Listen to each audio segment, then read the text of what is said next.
if we can start at the level of testosterone and what it is, why don't you tell us a little bit about what it really is and how it works? Yeah, well, I guess when I was uncovering like different pathways to optimize performance, I quickly began to realize like the significance and importance of maintaining very high levels of testosterone.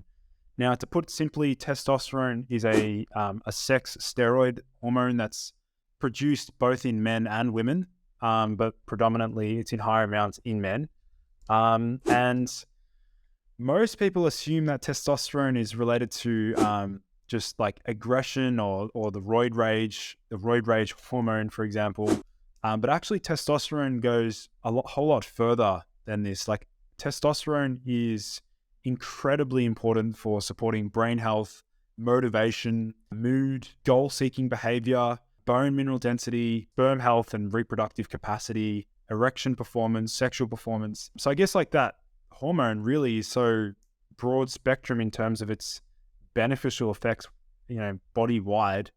And so I think a lot of men don't understand just how important it is to really ensure that their testosterone levels are as high as possible naturally, and to avoid many of the factors and things that actually have a negative effect on testosterone production. Right. And so that's a curious point there. So you said maintaining these levels naturally. And that's, for a lot of people, it means different things, right? Because, you take guys that are older and they get declined testosterone, which we can spend a whole day talking about. But they'll take supplemental testosterone. They take exogenous, sources of testosterone. Then you talk about, we can talk about the supplementation, right? You're taking very unique nutrients and ingredients to boost testosterone. So, how would you define natural, in terms of improving and optimizing testosterone? When it comes to like natural optimization strategies, I look at anything that is not directly like a hormone itself. So like avoiding all SARMs, steroids, and testosterone itself. So we're looking at strategies. When I say like natural strategies, I'm looking at nutrition, lifestyle, sleep, vitamins, minerals, and natural herbs, and also some supplements and amino acids. Like, that's sort of what I would consider like natural. So I guess like, yeah, really that's like the key part to it, is like, what are some of the things within our reach that we can implement to really optimize our levels as high as possible naturally. As far as introducing these kinds of approaches, influences, supplements, etc., are they going to have a negative feedback loop of any kind? Like, by adding these things in, is your endogenous production? I mean, I know that the way that you see it and your approach is typically going to be, boosting the endogenous, but are there any things that you recommend that can have a negative effect on endogenous production, if that makes sense? Yeah. So like, the way I like to approach it is like, we want to provide the body with all of the nutrients and vitamins and minerals, plus some other additional like supplements and herbs that actually work on the enzymes that actually convert the cholesterol that our body produces into pregnenolone, and then eventually into DHEA, testosterone, progesterone, things like that. So I like to look at it as far as like, we want to provide the body with, I guess you could almost call it like enzyme stimulants, or things that actually upregulate different enzymes that actually promote natural production. Or in saying that, there are certain herbs that can also be implemented to actually mimic some of the hormones in the body. So, for example, a classic one is Fedosia agrestis, which I've had some very positive effects myself personally through experimentation. And that allegedly or supposedly works through mimicking luteinizing hormone release, which is a precursor hormone to actually create testosterone. So I guess like, whether or not it, and this is a really critical point, I'm glad you brought it up, is like, I will always avoid compounds that will leave me below baseline if I don't use it the following day. So for example, if I take something, if I take something that will crash me or dip me below baseline, the following day, if I don't take it, then I'll scrap it from my routine. Or even the following week or the following month, right? If you're taking something and then you stop taking it for whatever reason, all of a sudden, testosterone tanks. You're avoiding supplements that have that kind of effect. You're looking for things that actually work functionally with the body, that the body doesn't depend on. But either way, as you introduce them, it'll help you optimize.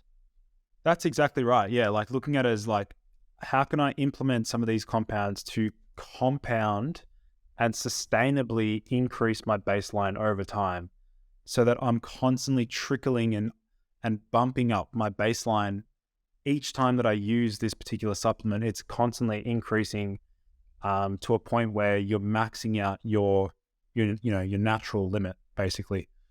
Right. And so let me ask something. Is testosterone a nootropic?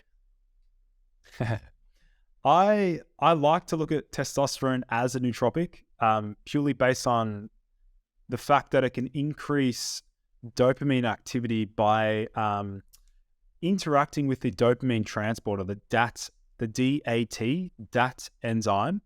I believe it can actually have some beneficial effects on the activity of that enzyme, so manipulating that. And then also it can upregulate some of the dopamine receptors. So I'm pretty sure it can upregulate the dopamine D2 receptors and potentially even dopamine D5 receptors. So if we want to classify testosterone as a nootropic, well, technically for something to be a nootropic, it means that it can improve baseline cognition without any major side effects.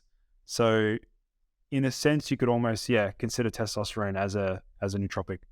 And so given these pathways that you've described related to dopamine, would that in turn mean that someone is more motivated to do the things they need to do or the things that they want to do? Absolutely. So like those receptors, for example, that dopamine D2 receptors, these receptors are actually upregulated after exercise. So, and the reason for that is because it's like an adaptive response. The body upregulates the receptors to reinforce that behavior or that activity. It's like a way to promote that healthy behavioral change. And testosterone can fuel motivation by actually upregulating those dopamine receptors so that your endogenous dopamine that you produce actually works more effectively.